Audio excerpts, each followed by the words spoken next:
A CPI da Assembleia Legislativa que apura possíveis irregularidades nas obras de restauração da Ponte Hercílio Luz está chegando ao fim. Nós vamos conversar agora ao vivo com a repórter Anne Beckhausen. Olá, boa noite para você, Anne. Hoje foram os últimos depoimentos, é isso?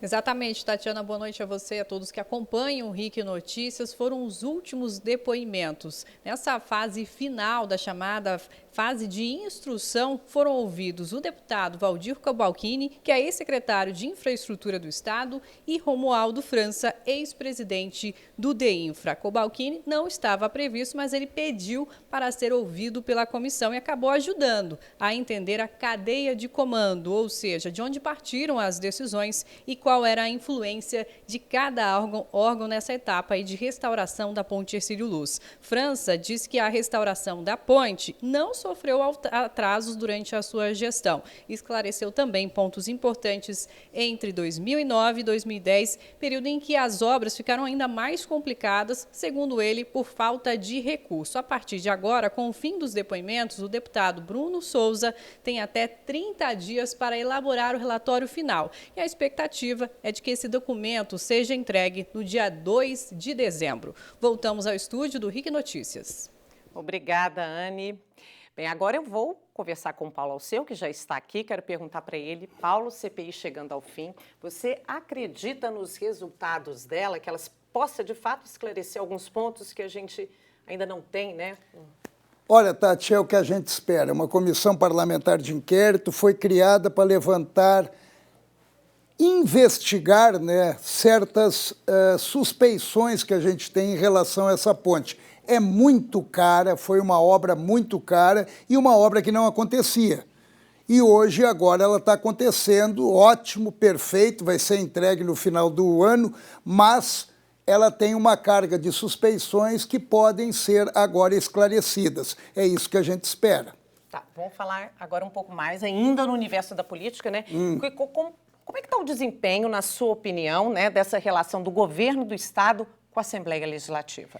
Pois é, Tati. Hoje a gente estava ali na redação, eu estava conversando com a Anne que esteve hoje na Assembleia. Ela disse que a sessão, a partir das 4 horas da tarde, durou 5 minutos. Acabou. Não tinha quase ninguém no plenário. Ou seja, isso cria um sentimento de que as coisas estão meio apáticas, estão meio paradas. E precisa de um estímulo. Da onde vem esse estímulo do governo? Eu vou falar sobre isso, só para a gente esclarecer. O parlamento se move muito mais provocado pelo executivo, foi o que eu estava falando agora para a Tatiana. Ou seja, é quando o governo envia um projeto de lei para que os deputados coloquem em debate a proposta. Quando se comenta que a Assembleia está um tanto parada, sem evoluir para grandes discussões, o argumento é de que o governo, salvo raras exceções, e uma delas, vocês lembram, né, foi o tema do ICMS e dos agrotóxicos, não produziu grandes projetos. O governo não produziu. Mas não dá para computar tudo no governo. Cabe ao Legislativo provocar e estimular o debate de grandes temas e não esperar ser provocado. Para confirmar a pouca produção do governo Moisés, é só fazer um comparativo no primeiro ano do governo Luiz Henrique da Silveira. Aqui estão os 3 governos de Santa Catarina. Vamos começar então com Luiz Henrique da Silveira. Entre projetos de lei, mensagens, vetos e projeto de emenda constitucional, foram 124 no primeiro ano de governo, isso em 2003. No governo Colombo, em 2011, ou seja, no primeiro ano, repito, foram 178.